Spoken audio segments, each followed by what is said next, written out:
हमने उसको फलाने लड़के के साथ हंसते हुए देखा। Ban divorce, divorce should be illegal.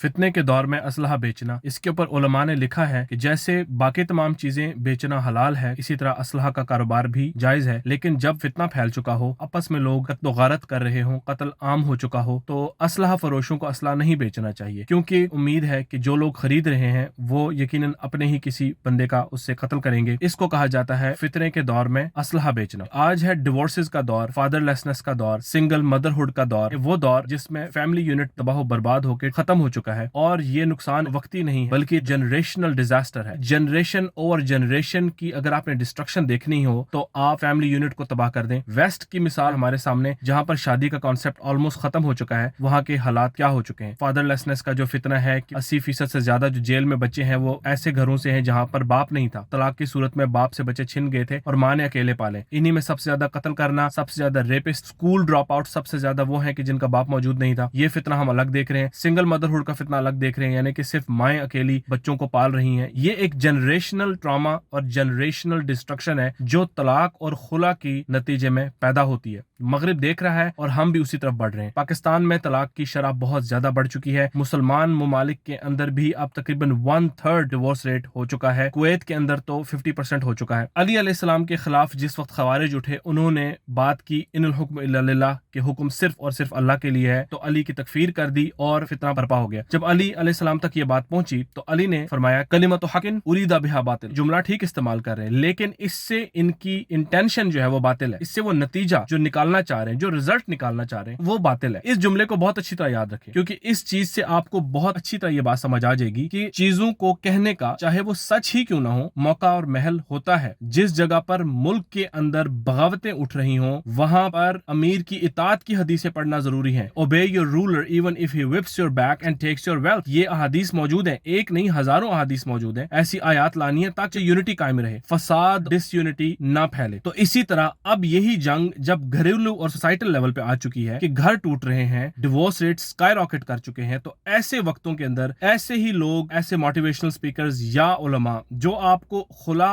और तलाकों के बारे में ये बता रहे हैं कि ये मिठाइयों की तरह बांटी जा रही थी, वो फितने के दौर में असलहा बेच रहे हैं। वो इन घरों को मजीद तोड़ रहे हैं, बजाय इसके कि वेस्ट से इस वक्त चीखें उठ रही हैं कि सेव मैरिज। ऑर्गेनाइजेशंस बन चुकी हैं नॉन मुस्लिम जो ये कह रहे हैं कि ban divorce, divorce should be illegal, divorce आसान मत करो। और ये एन इस्लामी बात करते हैं, क्योंकि इस्लाम में जब भी मर्द कोई तलाक देने के लिए गया है तो उसको मना किया गया कि मत दो तलाक, सब्र करो, बर्दाश्त करो। और जब औरत लेने के लिए गई है तो उसका क्राइटेरिया बहुत मुश्किल था। अभी कुछ साल पहले तक इवन पाकिस्तान के कोर्ट के अंदर भी एक औरत को खुला लेने के लिए अच्छे खासे पापड़ बेलने पड़ते थे। थ्रू आउट इस्लामिक हिस्ट्री औरत को खुला लेने के लिए केस पूरे का पूरा बड़ा एक्सप्लेन करना पड़ता था, जस्टिफाई करना पड़ता था, तब जाकर एक काजी उसकी खुला को प्रोसेस करता था। यही बात आज वेस्ट कर रहा है कि मेक डिवोर्स इलीगल। तलाक तो मर्द के मुंह के अंदर है, वो तो कभी भी दे सकता है, लेकिन औरतों की खुला मुश्किल थी। उसकी वजह यह है कि आज उसका नतीजा हम देख रहे हैं कि 80% divorces are initiated by women. पूरी दुनिया में 80% तलाकें औरतें दे रही हैं, यानी बेसिकली जिसको इस्लाम में खुला कहा जाता है। 80% घर औरतें तोड़ना इनिशिएट कर रही हैं, और फिर वो एक जनरेशनल डिस्ट्रक्शन है। इस वक्त अगर ऐसे मोटिवेशनल स्पीकर्स और ऐसे उलमा आपको मिल रहे हैं, या ऐसे बड़े आपको मिल रहे हैं जो आपको कह रहे हैं हम आपके साथ हैं, हमने तुम्हारे मियां को उस लड़की के साथ बात करते हुए देखा, वो बड़ा बदबख्त है, छोड़ दो उसको, या तुम्हारी बीवी दुपट्टा नहीं करती, हमने उसको फलाने लड़के के साथ हंसते हुए देखा, इसको छोड़ दो, इस किस्म की बातें करने वाले वो शयातीन और वो खवारिज हैं जो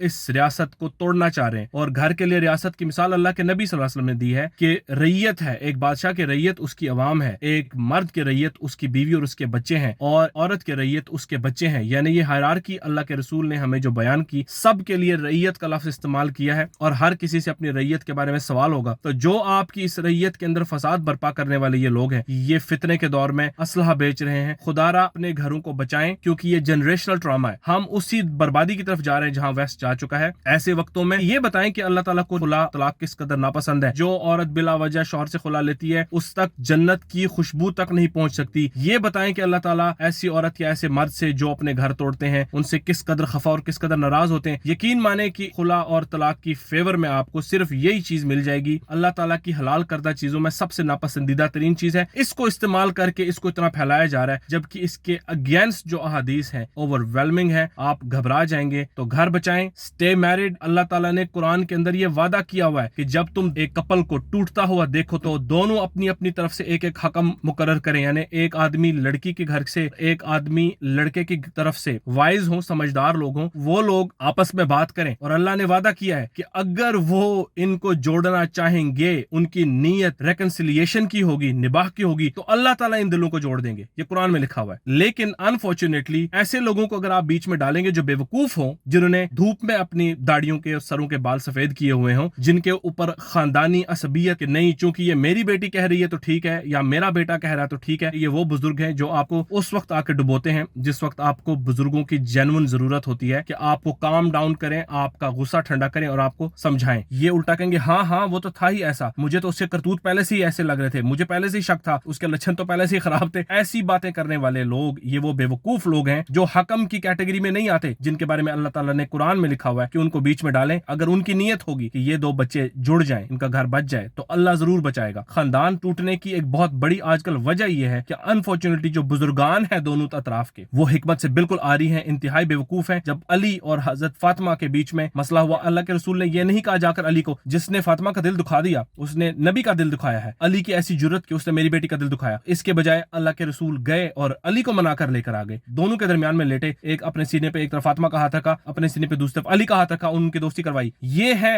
سیرت سے سبق کہ جب ایسی سچویشن ہو تو ماں باپ کو یا بڑوں کو کرنا کیا چاہیے، بجائے اس کے کہ لڑکی کا باپ لڑکے کو دھمکیاں دے رہا ہو کہ ہمارے کلچر میں تو ایسی کی تیسی پھیرنا ہے، ہم تمہاری ایسی کی تیسی پھیر دیتے، یا لڑکے والے لڑکی کو یہ بتائیں تمہاری تو کوئی حیثیت ہی نہیں ہے، ہم نے ابھی تک تمہیں اپنے گھر میں جگہ دی ہوئی، ورنہ ہم تو سڑک پہ تمہیں نکال دیتے. اس قسم کی زہریلی باتیں کرنے سے آپ گھر توڑیں گے، گھر بچا نہیں سکیں گے کبھی. تو جیسے ایک معاشرے میں جس وقت ایک فتنہ و فساد پھیلا ہوتا ہے، اس وقت آپ نے کوشش یہ کرنی ہوتی ہے کہ فساد کے خلاف جو آیات ہیں، احادیث ہیں، لوگوں کو ٹھنڈا کریں، ان کا غصہ ٹھنڈا کریں تاکہ بغاوت ٹوٹے، گھر بچے، ریاست بچے، جنریشن محفوظ ہو فتنوں اور فسادات سے. اسی طرح ایک گھر کے لیے بھی جو سمجھدار بزرگ ہوں گے وہ اس قسم کی نصیحتیں کریں گے اپنے بچوں کو، میری بیٹی صبر کرو. یاد رکھیے کہ یہ لوگ آپ کو یہ نہیں بتائیں گے کہ حضرت عمر کے بارے میں یہ بات مشہور تھی کہ حضرت عمر رشتہ تلاش کرتے تھے تو اکثر خواتین کہتی تھی کہ عمر سے شادی نہیں کرنی، اس کے تو ہر وقت ہاتھ میں ڈنڈا ہوتا ہے. یاد رکھیں یہ لوگ آپ کو کبھی یہ نہیں بتائیں گے کہ جس وقت اسماء بنت ابی بکر نے اپنے والد ابو بکر رضی اللہ عنہ سے یہ شکایت کی کہ میرے میاں مجھ پہ ہاتھ اٹھاتے ہیں، ٹھیک ہے، تو ابو بکر نے نہیں کہا کہ جاؤ بیٹی اللہ کے رسول تو مٹھائی کی طرح خلا بانٹتے رہے تو میں بھی تمہاری خلا کروا دیتا ہوں، بلکہ انہوں نے کہا بیٹا صبر کرو. اب اس پہ لوگ اکثر یہ بات کر دیں گے، وہ زبیر بن عوام تھے، بھائی یہ قانون قیامت تک کے لیے، جب تک کہ ایک آدمی ذہنی طور پہ پاگل نہ ہو چکا ہو، شراب کے نشے میں مارا ماری نہ کر رہا ہو گھر کے اندر، اپنے بچوں کے لیے خطرناک حد تک خطرناک نہ ہو چکا ہو، تب تک آپ ہر لیول پہ کمپرومائز کر سکتے ہیں. آپ دیکھ لیں لوگوں کی researches, people can fix them selves, لوگ بچ سکتے ہیں، بچا سکتے ہیں، کمپرومائز کر سکتے ہیں. لڑکی والے یہ چھوڑ دیں، لڑکے والے یہ چھوڑ دیں، لڑکی والے یہ آفر کر دیں، لڑکے والے یہ آفر کر دیں، گھر بچ سکتا ہے. اللہ کا بھی یہ وعدہ ہے کہ وہ ریکنسائل کروا دے گا. بہت سارے میں نے ایون لوگ یہ دیکھیں جو طلاق مرد نہیں دیتے، جو سمجھدار ہیں، وہ خلا دیتے ہیں کہ چلو بیوی کا غصہ کچھ عرصے میں ٹھنڈا ہو جائے گا، معاملات بہتر ہو جائیں گے تو شاید واپس نکاح کر دے. لیکن خلا ہونے کی دیر ہوتی ہے کہ لڑکی کے گھر والے اس قدر فتنہ و فساد برپا کر دیتے ہیں، بجائے اس کے کہ یہ ایک ایسا معاملہ جس کے بارے میں اللہ کے رسول نے ہمیں جھوٹ بولنے کی اجازت دی ہوئی ہے کہ دو مسلمانوں کے دل جوڑنے کے لیے جھوٹ بھی بولنے پڑے تو بولو. دو مسلمان بھائیوں جن میں ناراضگی چل رہی ہو، ان کے بارے میں ایک دوسرے سے جھوٹ بولیں کہ نہیں یار وہ تو بڑا اچھا ہے، تمہارے بارے میں بڑے پازیٹیو جذبات رکھتا ہے. دوسری کی طرف جا کر بھی یہی باتیں کریں تاکہ ان کے دل نرم ہوں ایک دوسرے کے لیے، بجائے اس کے کہ ان کے حسد، کینے اور بغض کے اندر آپ جلتی کے اوپر تیل کا کام کریں. یقین مانے کہ ایسا کرنے والے گھر توڑ دیتے ہیں، جنریشنز کی جنریشنز توڑتے ہیں. بیوی سے میاں کے بارے میں، میاں سے بیوی کے بارے میں اچھے اچھے جھوٹ بولیں، ان کے دلوں کو نرمائیں. فتنے کے دور میں اسلحہ بیچنے والے مت بنے، دلوں کو جوڑنے والے بنے.